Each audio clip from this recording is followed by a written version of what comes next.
Hey. Good morning, good evening, good afternoon, good night, everyone, whenever you are joining us from. How are you doing, my friend? Hello, Frank. Hi, how are you? So welcome to people on LinkedIn, on Twitter, on YouTube, on Twitch. If uh, Yep. if you Sometimes can it's hard to count, right? say something in the chat from each platform, then we are sure that we are live. Yeah, folks, just say hi to us, send us a note, making sure that you can see us, you can hear us, and get bother us with your questions because this show is for you. We see the first comments. Yeah, hello, Coffee and Code. I like this name. Actually, I've got the first cup of coffee early morning today, and probably once this episode finishes, I'll do another one. All right, who else? Let me check yeah, how we are doing on LinkedIn. All right, looks like everything is good everywhere. So, folks, welcome back to the next episode. Those of you who are joining us for the first time, uh, the purpose of Community Open Hours is to keep you updated, to let you know what's happening in the world of YugabyteDB.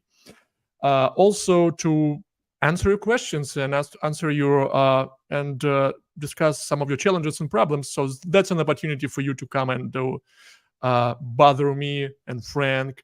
And also we show many cool demos. We, you know, always surf through the questions on in our open source like channel, and then we see like what people are asking frequently, and we prepare some questions and demos, etc. And today we are going to cover one of those questions is how to test an existing PostgreSQL application on YugabyteDB. We are not going to, I think that Frank, you would agree with me, we are not going to discuss all the aspects of how you need to do that. But imagine this first milestone, the first proof of concept phase that you need to accomplish. You already have some PostgreSQL application running, and you found the reason to migrate to YugabyteDB.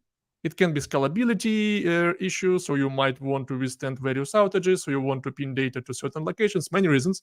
But then you don't want to re-architect your application. You don't want to rewrite your application logic. And that's why YugabyteDB is a good reason. And you just want to have this proof of concept phase. You just want quickly to take your existing application and check it against YugabyteDB within the next few minutes. What's the best way to do that, right? So that's actually what I think we are going to discuss today and show you the demos.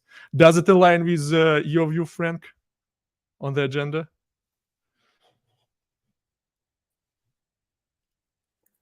Hey, Frank, can you hear me? Sorry, I lost the network for a few seconds. Yeah, is it better? I lost the network for a few seconds, I think. Yep. Now you're back. Yeah, I was talking about Yeah, I'm just from checking about if our I have too plan. many things open. Yeah. All right. So yeah, I was talking about Let me. Yeah. Okay. yeah, good now. So yeah, also hey Pete, we have a welcome from LinkedIn. Let me share this with everyone because this time we are going to do this on our own. All right. Hello, Pete, and thanks for coming. Good. Yeah. Hello, Pete. Let's start with our highlights then. The highlights for the last 1-2 weeks are as follows. First, we have a YugabyteDB hackathon running. It started on August the 1st, and the hackathon will finish with an in-person event in California, in the Silicon Valley. But nevertheless, even if you if you're not planning to go to California, like many of us live far away from that location, you still can take part in this hackathon and build your applications and get a cash prize. So let me show you the several links so that you can follow me. So that's the hackathon. CloudX, the online part is already in place, and we have the in-person event coming. But nevertheless, regardless of your location, regardless of your plans, whether you're coming to the in-person event or not, feel free to join and fight for our cash prize. Also, another thing that is coming is Distributed SQL Summit. And with the Distributed SQL Summit, the registration is open right now. Frank, do we have an agenda? Actually, have you seen an agenda posted? I think not yet. Not yet. But yeah, the agenda is going to be published soon. So for now, you can just click the Register Now button, right?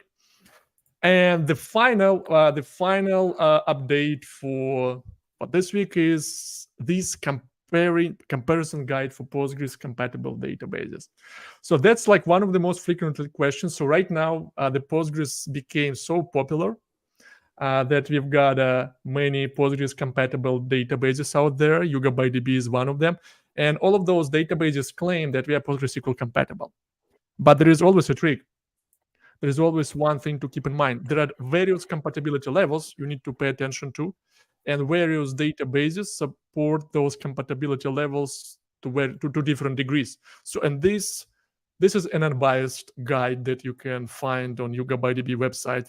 We are starting from managed services for Postgres, such as Amazon Aurora or Azure database for PostgreSQL, and we go all the way down to databases such as Aurora and Neon that separated storage and compute, and eventually we ended up discussing distributed SQL databases such as Google Spanner or YugabyteDB. So those are the major highlights. Any thoughts or any comments on this, Frank, while I'm sharing the links with everyone? Yeah, for the moment, I thought I had network problems, but I think I had too many Docker containers on my laptop, and it was lagging a lot, so I stopped them, and now it's fine. Welcome back. Hey, Docker, huh? You have to be careful with it. Yeah, it's too easy to start many containers on Docker, and then my laptop was a bit overloaded. But that's fine now. Now it's back, so it was not a network problem for once. All right. Yeah, but at least did you hear what I was talking about? Did you catch that? Yeah, part of it. So if you want to move to the Postgres compatibility, just tell me, because I missed the last part that you shared. Yeah, for the PostgreSQL compatibility, I just curious, do you have any other inputs? Because you was one of the reviewers, and you also one of those who work with not only YugabyteDB, but you also know really well other Postgres compatible databases. What's your thinking? Like, why this guide should be valuable to the developer and DBA communities? The first thing is not having to learn a new database, of course, but also being able to move. The idea is that an application that runs on Postgres should be able to run on Yugabyte with the same functionality, with the same performance, and in addition to that, being able to scale. So the Postgres compatibility means that you don't have to change the code. Maybe you have to think about the design, the sharding, because it is distributed, but the code itself should not change. I agree. Okay, and that's and then the guide again will help you to navigate through different databases. And the purpose of the guide is not to diminish one database and make another superior. It's just a truly guide for you, because many people just need Amazon RDS. Some probably need Neon because that fits their use case. The others might need YugabyteDB. So at least what's good is that regardless of, it depends on your requirements, and you have many choices. And the guide will help you to select the best one based on your compatibility requirements. That's the main purpose. All and right. Also, you can change your mind. You can start with one and change to the other, thanks to the Postgres compatibility of all those databases. All right, agree.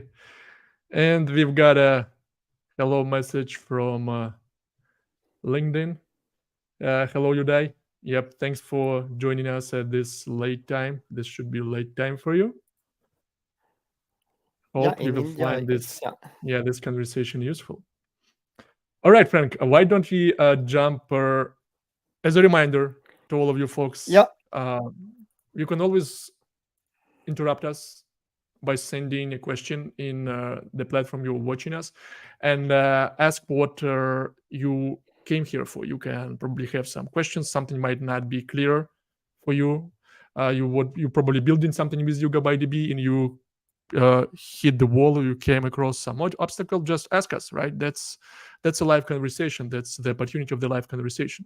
In the meantime, we will switch to the one of the frequently asked questions, and we will answer it in details, and we will demo you at least one of few examples, right, Frank? So what's the question, Frank? Handing over the mic to you.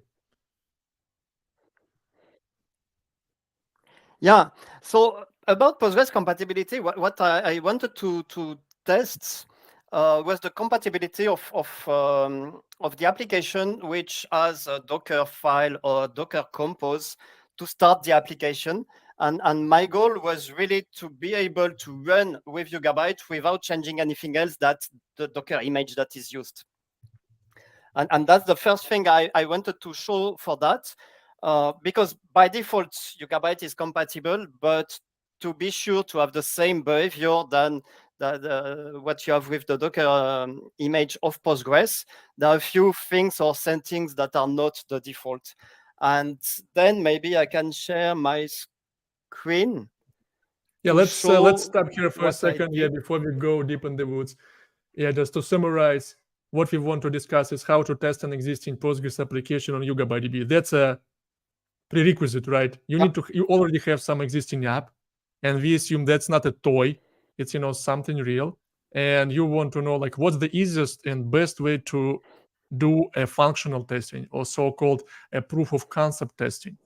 You certainly usually with many applications, what we see, right? And I saw that you can we even tested Kubernetes, right? You can start Kubernetes on YugabyteDB as a database, and it will start first without any issues. But then you might need to introduce some optimizations for the distributed SQL engine. But that's the first phase. The second phase. The first phase is you just want to perform your functional testing, and that's what we want to focus right on. Yeah, without thinking about that the fact that it is distributed and yeah. And so to be able to test quickly many kind of application, I've built a Docker file that looks like the Postgres one, taking the same environment variables and starting Yugabyte in a very compatible way. So basically, I can show. I can also share the. Let me put that in the comment. I can also share the link to the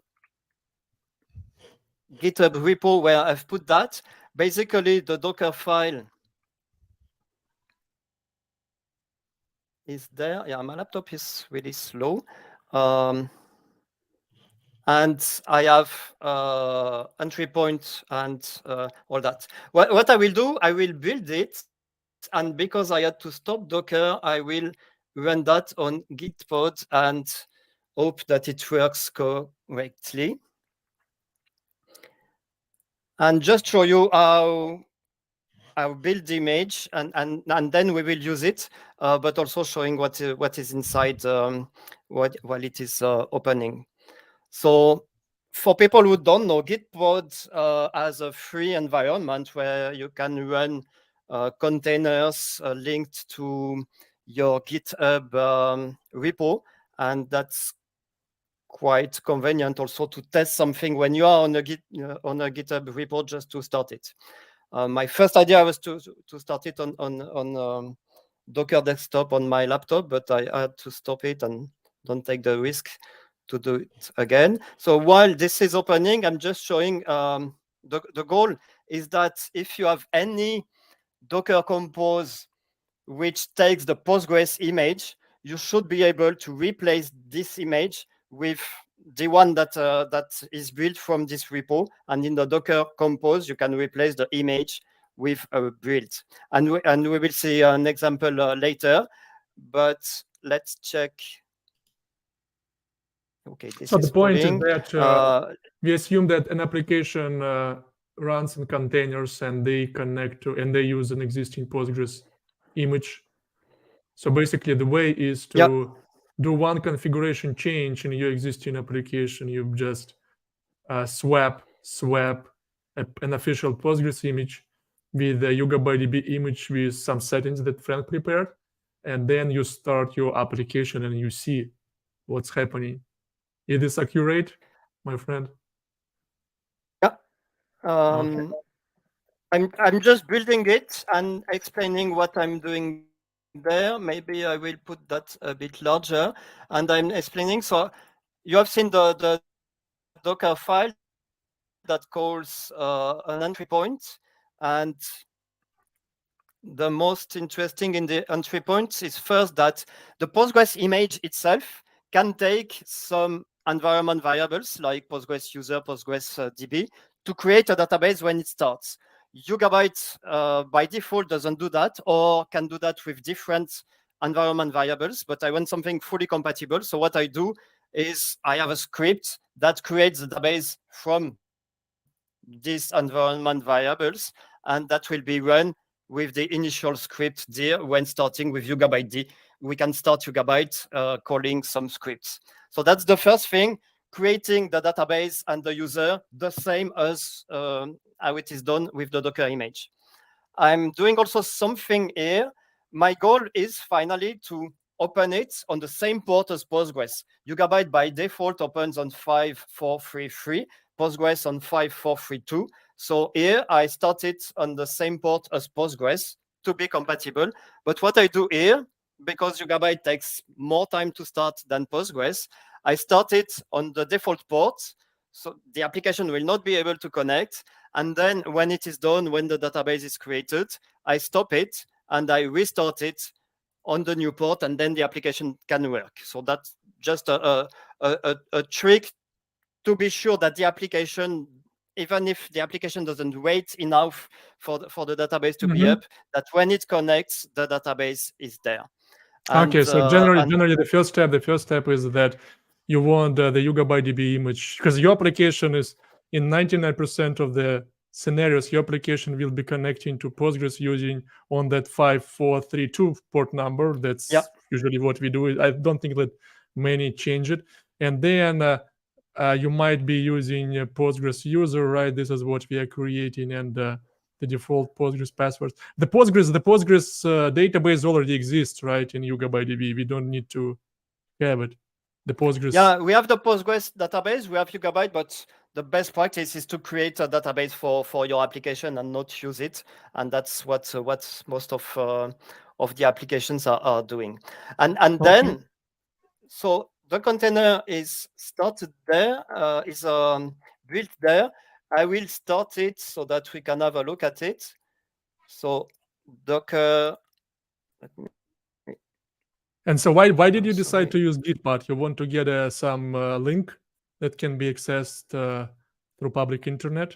On Gitpod, just because it is easy without overloading my laptop, and it's quite nice. What I will do, I will start the image. I see. I add a Postgres user to show that the user will be created. I will also open the port where we can see what is created. Sorry. So the port 7000, that is the basic UI of it. And then I didn't have a name for my image, but I take the UID. This should work, and this should start. So we can see that it starts Yugabyte. If I look at Docker containers.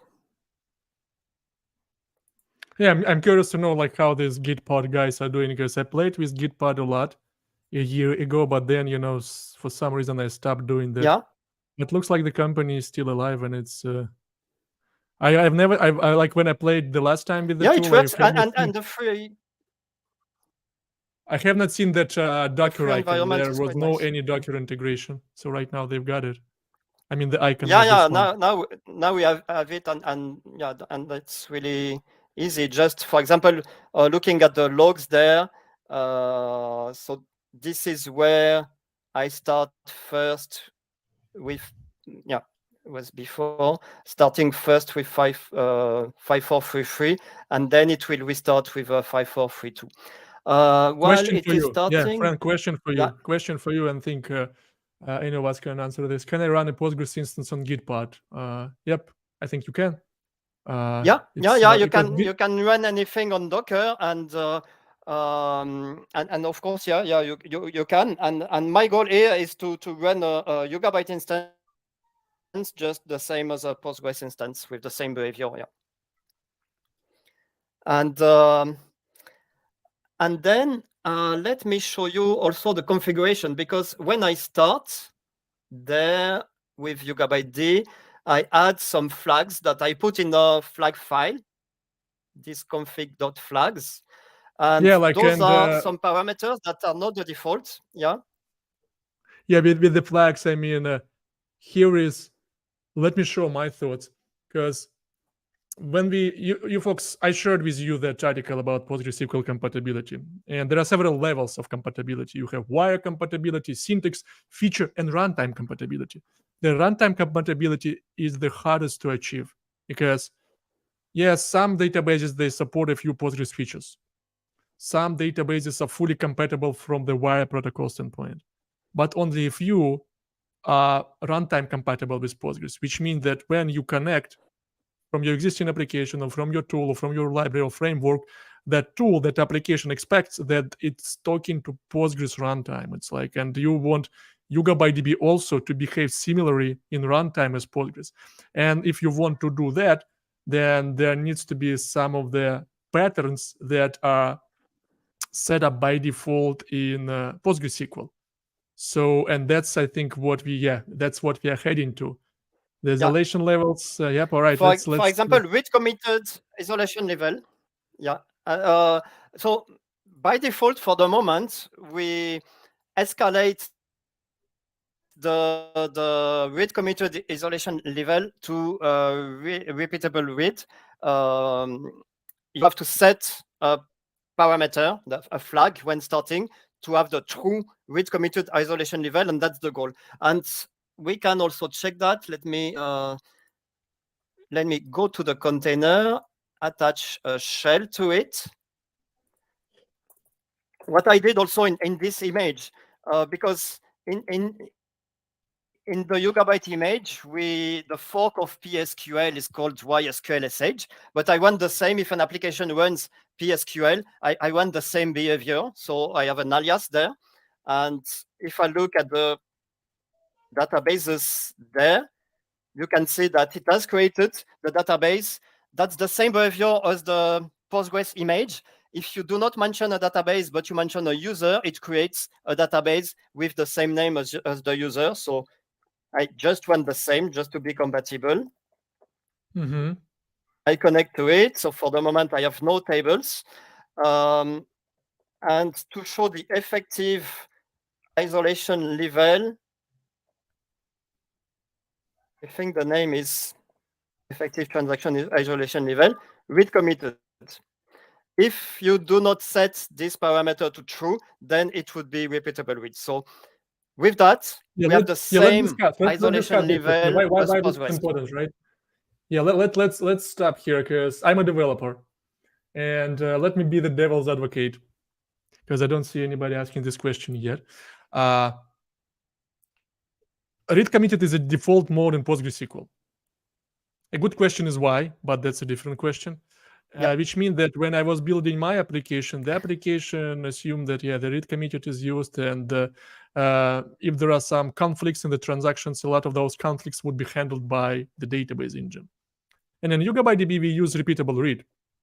The first question is, let's say if I want to test my existing app that was created for Postgres on YugabyteDB with the repeatable read mode, what can happen? What's an implication? Why do you actually want to change the this? problem, the committed, behavior like, will be different. The risk is that when you will run with multiple threads, and a lot of applications are.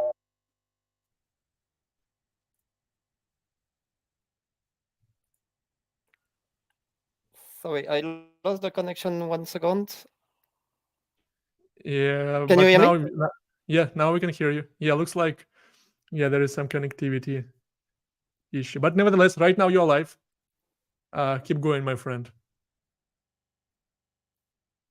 That if you run in repeatable read, then the application that is multi-threaded may get serializable errors, and if the application is not coded to retry on those errors, then it will fail. It will not have the same behavior. Yeah, so basically, effectively, let's say you are a Java developer or JavaScript developer or Python developer, and you had that app that uses the PostgreSQL driver, and the Postgres uses read committed. Then suddenly, if you don't set the read committed isolation by default in YugabyteDB for your proof of concept setting, I'm not telling that you have to use read committed. Probably you have to use repeatable read, but nevertheless, we are talking about the proof of concept testing phase when you want to test your existing app on YugabyteDB without any code level changes. And what happens if you just start your existing application on YugabyteDB with the default repeatable read mode? Then under the high load, if there are a lot of concurrent transactions, your application can start generating serialization errors, and your application might not catch those serialization errors, which means that you would need to change your code to catch those serialization errors and restart the transaction. So it's harmless. I mean, like, you don't get any data loss, you don't get any inconsistencies, but generally your application, when you use repeatable read isolation or serializable isolation, your application have to be ready to catch an error, like a serialization issue with the transaction, and restart it. That's the thing. But this is usually this happens less frequently with read committed mode, which means that with Postgres read committed configuration, you will see less of those issues. And if you want also to see less of the same issues with YugabyteDB when you're doing the proof of concept test, then also you need to set the read committed mode. Yeah, that's my. But if the application explicitly sets repeatable read, like what I'm doing there, we have repeatable read. So the effective transaction is isolation level is really what is set by the user or the default that is read committed. Mm-hmm. Yeah, that makes sense. That makes sense. If you already use repeatable read in your. Yeah. All right. So, and the other one that we have set, that's something we have seen last week.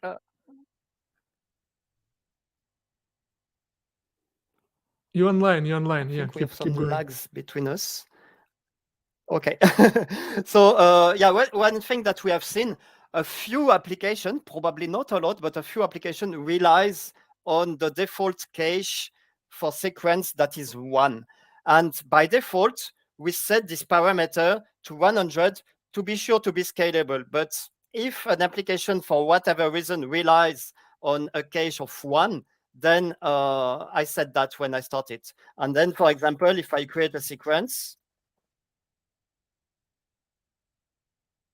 without specifying anything, and if I select star from PG sequence, where is the cache? Yeah, it's sequence cache. Let me just put that smaller. But basically, sequence cache is 1. If you do not set that explicitly, then the default will be 100. So we just want the same as Postgres. What else is different here? Yeah, let's actually let's give some background why the cache size is forced to 100 in YugabyteDB and not 1, so that the folks understand. Yeah, what's the reason. That's because 1 is a problem for scalability, because if you don't cache, you have to hit the sequence each time you call next val. And then if you have a high throughput of concurrent transaction, you may have a contention on it. And that's why we have set by default 100, just for people who forget that cache is important, and just because it's more important in Yugabyte. And the application should not rely on a no-gap sequence, but just because it's the default, then some applications do that. The idea here is really to start, test the application. Of course, in production, most of application will not have to set that, but you just don't want to be bothered by some side effects or of something when you do your proof of concept. Yeah, I mean, and that's if you folks try to visualize a sequence in YugabyteDB and Postgres is a database object. And when you increment your sequence in PostgreSQL, it always happens on one database node. Yeah, Postgres can have, let's say, Postgres can run in a sharded environment, but usually the sequence, like general use case, 99% of Postgres environments, the sequence is in one instance, and you always go to this instance to insert, to select your data, and the sequence is already there. With YugabyteDB, let's take a 3-node cluster, and you create a sequence. The primary copy of the sequence counter will be located on one of those 3 nodes. And now imagine that your application is connected to node number 2. And it asks node number 2 to increment the sequence number. But the primary copy of the counter for the sequence is on node number 3. And node number 2 need to go to node number 3 to increment it there. And that's an extra network round trip. And that's why we have, by default in YugabyteDB, the cache size for the sequence is 100, which means that when you ask the second node to increment the sequence for the first time, the second node will go to the third one, and it will book the range for the next 100 keys, so that when your application requests your second node several times again, just increment, the second node doesn't need to go to the leader for the sequence, to the increment. It will have this range cached for you. It's just good from the scalability and performance, so that you don't get surprised why, let's say, the sequences are so slow. But talking about the gap, Frank, what was the application? Let's tell more, because those who joined us last week, last episode, they know. But why you set cache size to 1 this time? What was the application that depended on this? Yeah, the application was a kind of replacement for etcd running on Postgres and then running on Yugabyte. And the problem, we have seen that they rely on the fact that the sequence increases, and then they get the number with max ID +1 or max ID -1. They really rely on that, which is really a bad practice in SQL. But that's also the thing. When we want to be compatible with existing application, not all existing applications follow all the best practices. So we need also to be compatible with the things that may not be optimal, and just work with it. Yeah. I was also surprised that it's actually Kubernetes, like Kubernetes.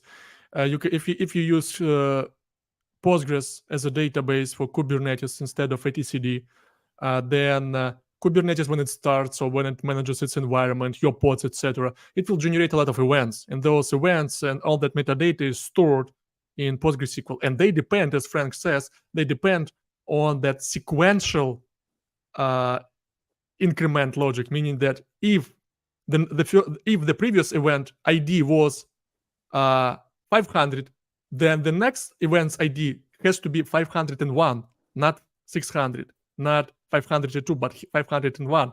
And we saw when we started Kubernetes on YugabyteDB, we saw a lot of errors, like inconsistency errors, saying like, oh, this event cannot have this ID. And that was because YugabyteDB by default uses that optimization by caching sequence ranges on the nodes. But Kubernetes just told us, no, your cache size has to be 1, and go ahead and change it to that number. All right. So we have a comment from Dmitry. And the error was not so easy. The error was not so easy to find also, because the application just missed the number, and then you have side effects. So that's why it's better to start with 1, and then when the proof of concept is okay, showing that the application can work on Yugabyte, then think about pushing that with a cache. Mm-hmm. So, and also Dmitry said that repeatable read is mapped to snapshot isolation in YugabyteDB. All right, yeah. So like it's in Postgres, right? It's we have the snapshot isolation, right? Or I don't remember. Like I know that they have the. Is that true? No, repeatable read is mapped to repeatable read. We have all isolation level. I think the only thing is that if we don't set this parameter by default, read committed is mapped to repeatable read. If we set that, they are really mapped and have the same behavior as in Postgres. Yeah, I'm just trying to. Okay, and the last thing, and probably the most important that I've said. Yeah, go forward. The last thing that I've said is collocation. Yeah, by default, on Yugabyte, we distribute all tables, which is okay if you have a few tables, but if you take an application that has thousands of tables, you probably don't want to distribute all tables, because in that you have a lot of small lookups tables. And the solution for that is collocation, where you can put all the small tables all together. And then when you do your proof of concept, and first, I mean, you know that Yugabyte can scale, but first you want to know if your application works with Yugabyte. And then the best is to start with all tables collocated. And that's your functional validation. And you know that then you can take the big tables and move them out of the collocation, and they will be distributed. But just to start, we collocate everything. And maybe I can create a few tables to show how we can see that it is collocated.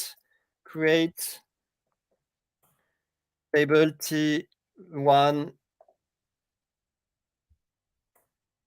I will say ID begint primary key. Of course, a table with only a primary key might not be very useful, but I just want to create two tables and show that with this default, they are sharing the same tablet. So let me create a third one, T3. Oh, that was ID and T3. And I have exported the port 7000, which means that I should find it here. And then I will open the console. Let me put that larger. If I look at the tables, I can see my 3 tables there. And they have a different ID. That's the Postgres ID for them. But you can see that they also have a collocation ID. And now I will look at the detail of the tablets, so the shards for each table. If I go to T1, I have only one tablet, and it is range sharded. And that's already a clue. I didn't mention hash or range sharding. By default, we use hash sharding when it is not collocated, but when it is collocated, we use range sharding.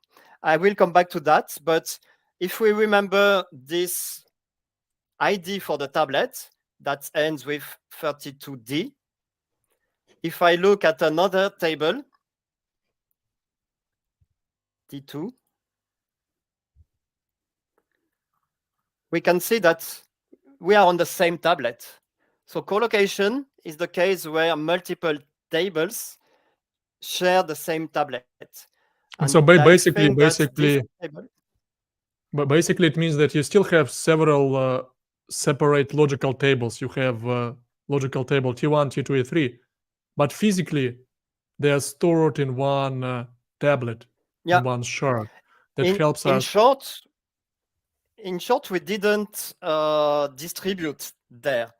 We still have the possibility to add new nodes, and then we have high availability, so replication, but those tables are not distributed. They all share the same tablets that we can see here as collocation, the parent of those tables, and with the same ID. Mm-hmm. Yeah, generally, and that's why is this useful for your proof of concept testing? What's there opinion? there are two good reasons to do that. The first one is that if the application you are testing is creating thousands of tables, probably your proof of concept, you will start it on small containers. You will not provision a very large cluster for your first test. And creating thousands of tables, all distributed to multiple tablets on multiple nodes, that is probably too much for a very small cluster. So the first idea is to start quickly, even if there are a lot of tables, without the need of a lot of CPU and memory. That's the first one. But there is another one. If I describe one table,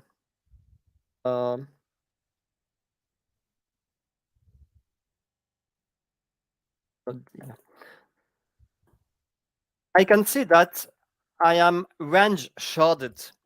And range sharding has the advantage that it has the same behavior as Postgres for range queries.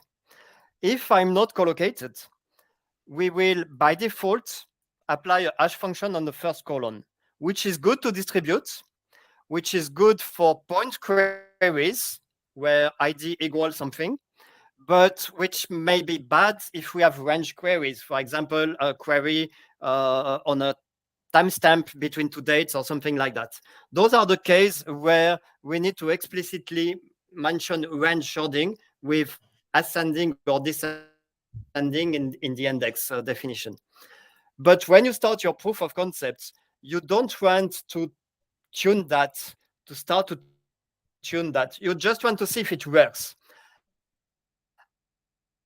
And then for the few tables that you want to distribute, you will have to think about the sharding, but just think range ordered by range, not applying a hash function, and then the queries should have the similar behavior. Mm-hmm. Yeah, and we have a comment from And Pete. maybe I Ideally, can add something. Yeah, so right now our connection, Yeah. yeah, so yeah, we have some delay today between me and Frank. Probably there is some latency issues in the Atlantic cable that connects me and him. So the the comment from Pete is, ideally the table and tablet info would be queryable from PSQL. I think it is with some effort for using YugabyteDB functions to pick up. Yeah, it's like, that's a great addition, especially for those who would like to see internals, right? Or those who implement different tools, or they want to collect metrics, and that's I think that's a valuable addition to YugabyteDB. Another one, collocation makes a lot of sense. And something else that I should. Yeah, sorry. Yeah, the second one is collocation. Collocation makes a lot of sense. Might be the default in the future. Yeah. And I think it's gonna be default, right, Frank? It's gonna be a default mode in the future. Yeah, I think that's what we will do by default. Collocate and then decide what must be distributed, especially for applications with a lot of tables. You don't want to allocate memory and CPU for small tables to distribute all of them. You know what? I think that we have already putting this in practice, because a few weeks ago I switched to YugabyteDB 2.19, which is released for testing of new features. And when I start, let's say, some simple application, and that application has a table, I no longer see several tablets. Always, I'm creating a table, I'm putting some data there, like 1,000 records, etc., like 10,000 records, but I always have one tablet, even if I have 3 nodes. And it sounds like the collocated mode is already being rolled out as a default one, at least in that version, because I guess that once my table reaches some threshold, then I should be the database engine should start splitting it into multiple tablets. But I think that this collocated mode is already getting into production as a default one. Have you seen anything like that in your latest test? I'm not sure it's the default, so we need to look at it. But something I wanted to add, even if we are collocated, if we collocate everything, we are not distributed, but we still have a big advantage of Postgres, because we have this single tablet is replicated. So if you start 2 more nodes, it will replicate on it, and then you have high availability. One node can be down and everything continues. Mm-hmm. And anyway, like for the if you go back to our original question, like, because we are discussing the collocated tables in relation to your proof of concept testing of an existing PostgreSQL app. So when you have an existing PostgreSQL app, it connects to a single server, like Postgres instance, etc. And when you want just to do the proof of concept testing on YugabyteDB, you don't want to see any poor performance, right? You don't want to see some, bad latency. And usually, like, and the collocated tables help you to have much better latency, especially when you don't need a big scale. Once you need the big scale, then you would start scaling your cluster. You would start splitting your tablets into multiple ones. But for the beginning, yeah, it's the way to go. Just once you put a check mark near that proof of concept testing, like the functional testing is done. Yeah, like I spent, let's say, several minutes or a couple of hours, and right now my application runs in YugabyteDB without any changes. I just use this PostgreSQL image with collocated tables, with a cache size to 1 for the sequences, and with the what was the first one? The first one was for the I forgot. The read committed, the collocation, and let me check. We have this in the config flags. How about batch nested loops, Frank? Do we enable them by default?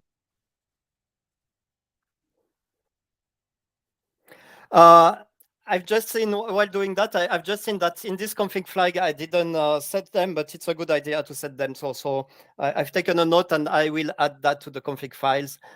Batch nested loop and enable optimizer statistics so that it uses the analyze. That's something I will add. And now, yeah, we have a few minutes. I will show you how I test that with a real application. So again, I started it on Gitpod. I've taken the example of an application that I've just found recently on the web that is an application made by AWS to demo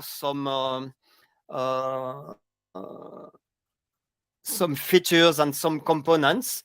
And I've just seen that this application had a Docker Compose that was building an image for the database using this Compose Postgres. And in Compose Postgres, the Docker file was just taking the Postgres image.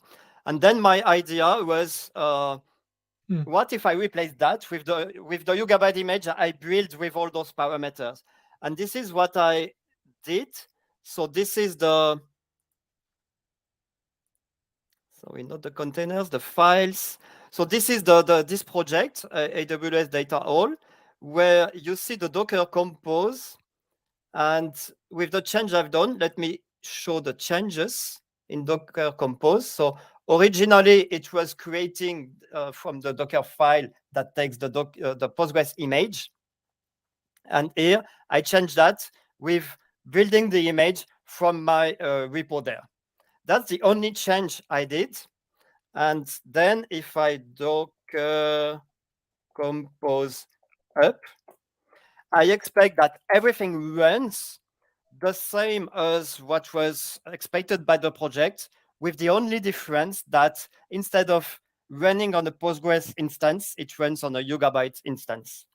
And for those who just have joined us right now when Frank started his last demo phase, the image that Frank created helps you to accomplish a functional testing of your existing Postgres app on YugabyteDB within, let's say, several minutes or like up to an hour. That image comes with some defaults that you have in Postgres by default. So we set read committed isolation level for that. In that image, we use sequence cache size 1, and we also use collocated tables of YugabyteDB. So that's what exists in that image. And right now, this existing application just switched to that image from the Postgres one. So then taking any project that uses the Postgres image, changing that with this image that I've built. So here you can see what I do in my entry point, starting Yugabyte on the default port and then restarting on this port. And I can have a look at what is created in it. So the container, I attach a shell. I can run PSQL that connects to it. I list the databases. So you can see the default. Let me just put that smaller if I can. Yeah. So you see the default databases that are created, and you see a new one that is created there. It is created just because in the environment, we have the name of a database. So let's connect to it and list the tables, because I expect the application to start creating some tables. I think they're in a schema. And maybe they are not yet created. The application comes with many containers, right? I see that there are many containers in the application. Yeah, like and it takes time to start. And yeah, those many containers are the reason why I had problems with a Docker desktop on my laptop before. And this is why I'm running that on Git pod, but maybe we lack some resources. Let me see if there is a log for the front end, for example. Or what I can do, so we have no logs there. I will go back to the shell on the database. In the image, I've also added an alias to show the Postgres logs, because that's something when you do a proof of concept, when you are troubleshooting, it's quite convenient to see the queries that are running. And we see the execution plans, and this is because I've set something by default, which should not be set like that in production, but for proof of concept, it's good that we log all queries with their time. And this is something that I've set in the config there. We didn't see that before, but enabling auto-explain, logging all statements, and auto-explain logging all execution plans. So that's a lot. Do not run production by logging all that. But for proof of concept, where you want to quickly see if something doesn't work in a statement that is run, then you can see that. So here I can see that something running there. I think that the backend is still creating a lot of tables in behind. I don't know if we will have time to see it. Let me. We can wait. I mean, it's definitely Git pod, because when you run, I will show also the application, of course, but if like I just wanted to say that with I just show the application, but if all tables are not created yet, then maybe.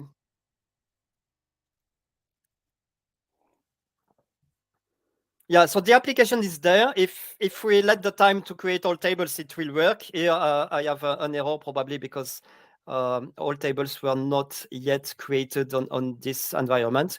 But basically, I tested the same just before on a Docker desktop, and the application is just running. the same on Yugabyte, the same as on Postgres. Yeah, we can take the questions. But we have 5 minutes left, folks. And while we are waiting for this application to start, let's take any questions or any thoughts that you kept till the end.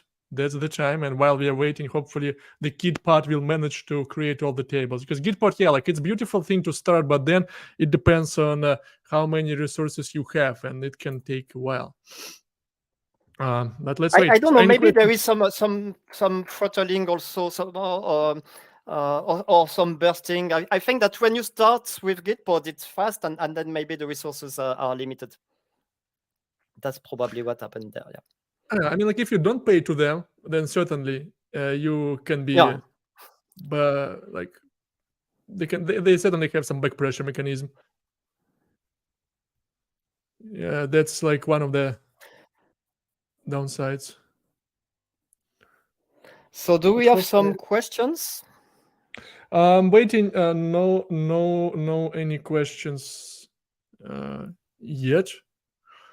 Feel free to ask, folks. We are waiting while Gitpod starts the application containers. What we see here are the YugabyteDB containers started really fast, and these are the logs of some of the queries that are being executed by the application. The application comes with many containers. I see that there is a container for front end, for GraphQL layer, and probably like GraphQL generates all those multi-join queries. Also, I've seen that I've taken this project and that it adds a few commits just a few hours before or days before. So maybe there is also something ongoing.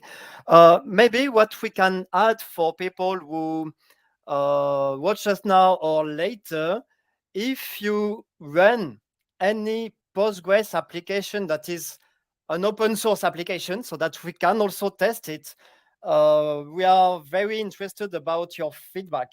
If you try Yugabyte or if you want to try Yugabyte, ideally, we would like to list all applications that have been validated working the same on Yugabyte as in Postgres, so that it is easier for other users. Always good to do a proof of concept, but it's always easier to start when you know that others did it and it was working correctly. If something doesn't work, then open a Git issue, because the goal is that Yugabyte is fully compatible with Postgres. So if something doesn't work, it is a bug that we have to fix. Okay, that's a good closing remark. Let's jump back to the UI, actually. Let's try to refresh the UI of that application. Probably there more tables and more data were loaded. Yeah, let me check if the tables were created. Where was that? But I see that everything's still running, so I'm not sure we will have time. Anyway, everything is on GitHub, so people can try it if they do not believe it. Just maybe not on Gitpod for this one, because there are a lot of containers, but try it on Docker desktop and tell us if everything should work the same as on Postgres. And this project is also quite interesting to see the design for a modern application. I think there is also a link to how they build it on the architecture, probably somewhere here. Yeah. So that was the first time you tried of the application. That was the first time you tried to start this application in Gitpod? Yeah, exactly. Okay. Exactly. As I had problem with Docker desktop, I tried that, and yeah. I tried it once this morning, and I've seen the tables created, but yeah, I don't know. Maybe the resources are not always the same, and of course, when we are doing a live demo, the time is shorter, and maybe we don't have the patience to see that. All right. Nevertheless, yeah, I think that we can easily try this on our local machines, local Docker desktop environments, and it should be fine. It should be all right. But yeah, excellent. What I loved about this is that you just went ahead and in this application, you just literally replaced one configuration setting. You changed the image from Postgres to YugabyteDB, and that's it. Then we relied on Gitpod, but Gitpod, yeah, looks like you have a lack of resources to finish the bootstrap of this application. All right. Yeah, and this application also starts Elasticsearch and GraphQL and a lot of things. So yeah, not a toy. Not a but dandy I will put that in a blog post also if people want to do the same. I've also did a pull request to the project if they want to add the possibility to run on Yugabyte instead of Postgres, just to have the choice. Excellent. All right. Any last questions, folks? We are wrapping up, or we'll give you one extra minute to ask the questions, to share your thoughts, and then we'll close this stream, and we'll be happy to meet you the same place, the same time, but in 2 weeks. Yeah. All right. With better network, I hope. All right. But I think it's okay. Okay, no questions for today. Anyway, thanks for joining us. Thanks for staying in us, and have fun building your applications on YugabyteDB. If you have any other questions, you can always find us in Slack. Bye-bye, folks. Bye. Have a nice day.